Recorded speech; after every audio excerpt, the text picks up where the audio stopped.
dia de Natal e... Henrique Vieira Filho. Desmistifica o dia em que sentido? Como não sendo exatamente o dia do nascimento de Jesus. É isso? Essa é uma das questões. Ficou o 25 de dezembro como uma data simbólica. Simbólica do nascimento de Jesus, que já foi 25 e 28 de março, 20 de maio as mais usadas, e 25 de dezembro só foi realmente colocada no século IV. Tem seus motivos que eu gostaria até de comentá-los. Quais são os motivos? O principal era uma maneira de lidar com a religião chamada mitraísmo, que era justamente a que era dominante na época. Ela chegou a ser a religião oficial de Roma. E a data 25 de dezembro, que é o solstício de inverno, era a data comemorativa do Rei Sol, Mitra, do qual a Igreja Católica acabou, digamos assim, absorvendo uma série de rituais, não só a data, que foi uma maneira, digamos assim, de aproveitar tudo aquilo que já estava ocorrendo nas festividades, incorporar a nova religião, nova entre aspas, a nova religião oficial, que seria o cristianismo, incorporou a data, incorporou os rituais, como a comunhão, como o batismo, incorporou também Não, mas espera aí. O Rei Sol, Mitra, ele já chegou a partilhar, a fazer a Eucaristia, que era com carne, com pão e com vinho. Isso em que século? Super polêmico, né? Mesmo a própria história de Cristo, alguns pesquisadores já encontraram 14 histórias semelhantes a Cristo, que variam de 1700 a.C. até mesmo, no caso do Mitra, aproximadamente a mesma época, 700, 400 anos antes de Cristo. Você que altera alguma coisa do ponto de vista da fé católica ou da fé cristã?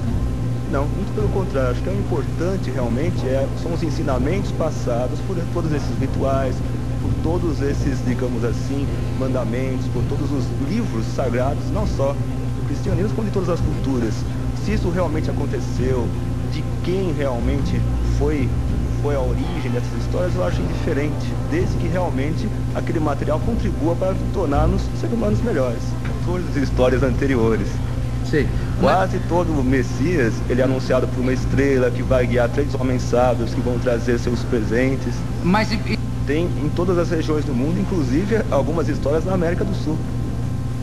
Sim. Então é delicado, como essas leis... nós podemos até atribuir isso ao inconsciente coletivo. Essas histórias, digamos assim, fazem parte da herança da humanidade e, vira e mexe, alguma pessoa acaba sintonizando com esse material e criando, digamos, um ritual, alguma lenda em cima do assunto. E então você acha que o cristianismo ter sido o que foi é uma questão de meras coincidências que se concatenaram, vamos dizer assim? Não, pelo contrário, houve muita sabedoria em termos de incorporar certos rituais que já estavam no domínio público.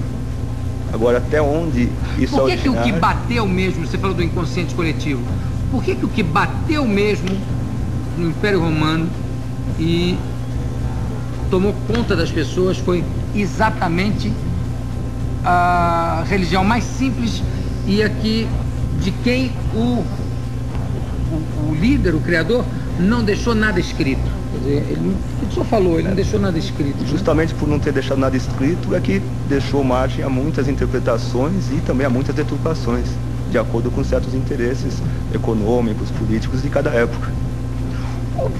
A pena que o Natal não seja todo dia, como deveria ser, né? É que foi colocado nessa data de final do ano, que inclusive para nós aqui de países tropicais nem faz muito sentido, porque normalmente o final de época é considerado o inverno, né? Que é a época de morte, digamos, entre aspas, depois viria a primavera, o nascimento. De um modo geral, todas as culturas, em todas as épocas que se tem notícia, comemoravam essa passagem do inverno para a primavera, que no caso nosso, a partir do momento em que, digamos assim, o calendário ficou unificado, para nós cai no verão, não fica tão, o símbolo não fica tão forte, mas em muitas culturas isso é muito mais evidente. O símbolo pode não ficar forte, mas o espírito fica nítido. Pelo menos eu sinto isso na rua, eu sinto uma diferença incrível. Assunto até mais agradável de se falar, menos polêmico do que a linha que a gente estava seguindo. A lenda de Papai Noel, a própria palavra Noel, do francês Natal, que vem por sua vez do Natal latim, né? Ele é na verdade uma incorporação de várias lendas e também de alguns fatos reais. Uma dessas é a de São Nicolau, que que em algumas línguas a palavra Nicolau acaba ficando Niklas, que depois, quando foi imigrado para os Estados Unidos, ficou Claus, né? É o Santa Claus. Ele foi um bispo também do século IV depois de Cristo, que foi considerado um santo, e algumas histórias são reais, como por exemplo, que ele distribuía moedas de ouro para as pessoas carentes, né? Pena que a gente não encontra gente assim hoje em dia, né? Mas existem também alguns fatos, obviamente lendas, né? Um dos quais em que ele dominou o demônio, aprisionou e obrigou ele a fabricar brinquedos para as crianças. Quer dizer que ele conseguiu aprisionar os demôniozinhos e faziam brinquedos para ele. Então aí já começa a haver algumas semelhanças com o Papai Noel. Mas, a nível histórico, em 1823, nos Estados Unidos, é que foi publicado num jornal um poema onde se contava a história desse tipo de velhinho que vinha de trenó, que ia nas chaminés, e o ilustrador associou a São Nicolau. Ele fez então o primeiro desenho nessa época, onde São Nicolau trajava as roupas árticas, né? Roupas, digamos, do polo. Só mais modernamente é que os ilustradores colocaram essas roupas que nós conhecemos hoje em dia, vermelha e branca. E por que vermelho e branco, você sabe? Pior que eu sei. Assuntos aleatórios não é só com Derico, eu também conheço. Agora vou até comentar uma outra lenda para poder chegar no vermelho e branco. Aliás, desculpe, esse não é lenda, é fato mesmo, né? Na região da Sibéria e no Alasca haviam os xamãs, aliás, tem vários povos, mas os grandes líderes, digamos, os grandes responsáveis pela espiritualidade do povo eram os xamãs. Grandes sacerdotes, sim. Esses xamãs, eles são, na verdade, o próprio Papai Noel. E vou explicar por quê. Primeiro que eles faziam parte dos povos das renas. Eles se vestiam com a roupa das renas, se alimentavam delas e andavam entre nós, puxados por renas. Então, no caso dos xamãs, havia toda a lenda de que eles voavam com esse trenó. Agora, as casas onde eles habitavam, toda a população, era basicamente um buraco escavado no solo, e a entrada, ela servia ao mesmo tempo de entrada e saída, como também era a chaminé. A chaminé da casa. Então os xamãs visitavam família por família, desciam por aquele buraco que é a chaminé e presenteavam as pessoas, presente no sentido até simbólico, que eram suas canções, eram suas curas, era todo o seu trabalho, né, que eram considerados presentes pela população.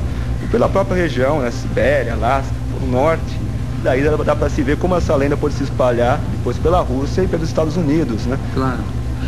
Mas o porquê do vermelho? Eu ia chegar lá. O cogumelo que esses xamãs usavam para entrar em certos transes mediúnicos era vermelho e branco. Essa era uma das... Porque eles trabalhavam num barato mas brabo. Realmente, para poder voar com uma rena tem que estar... Tem que ter comido cogumelo. Uma caixa de cogumelo, pelo menos. Inclusive as renas também comiam esses cogumelos. Sim, senão ele voava sozinho. Ficava as renas lá embaixo e ele... Nessa sociedade, inclusive o cogumelo era muito valioso nessa sociedade. Alguns só que conseguiam ter acesso a eles. Havia até digamos assim, a situação em que os mais pobres da tribo esperavam os mais ricos urinarem na neve para irem sorver aquela neve para ter um pouco do efeito do cogumelo. Esse cogumelo devia ser disputado a tapa. A tapa mesmo. Você é terapeuta tradicional ou um terapeuta não convencional? Que tipo de técnica você usa? Tradicional no sentido de 5 mil anos atrás, mas hoje em dia seria considerado fora do convencional. Inclusive eu trouxe um material que eu gostaria de presentear, se as pessoas pudessem trazer. Cadê essa? Porque, inclusive, se eu não fizer isso, eu vou ser linchado por outros 150 mil terapeutas que existem no Brasil que trabalham nessa minha área. Em relação aos florais de Bach. Florais de Bach. Inclusive já é o Papai Joel. Você vai descobrir por quê. E sem segundas intenções, imagina, eu coloquei aqui embaixo um telefone. Mas é o seguinte... Conselho Regional de Terapia? Isso, Conselho Federal e também do Sindicato dos Terapeutas. Claro. Quando o público quer saber alguma coisa sobre esses assuntos, digamos, acupuntura, massagem, fitoterapia, florais de Bach, tudo que for ligado a essa linha chamada alternativa, entre aspas, nós damos orientação gratuita. Quer seja a nível de explicar o que é, quer seja, então, a nível também de indicar pessoas que estejam comprometidas com o código de ética, que estejam realmente seguindo uma linha de conduta correta e legalizada, inclusive. Religiões, o terapeuta Henrique Vieira Filho. Henrique, muito obrigado pela tua presença.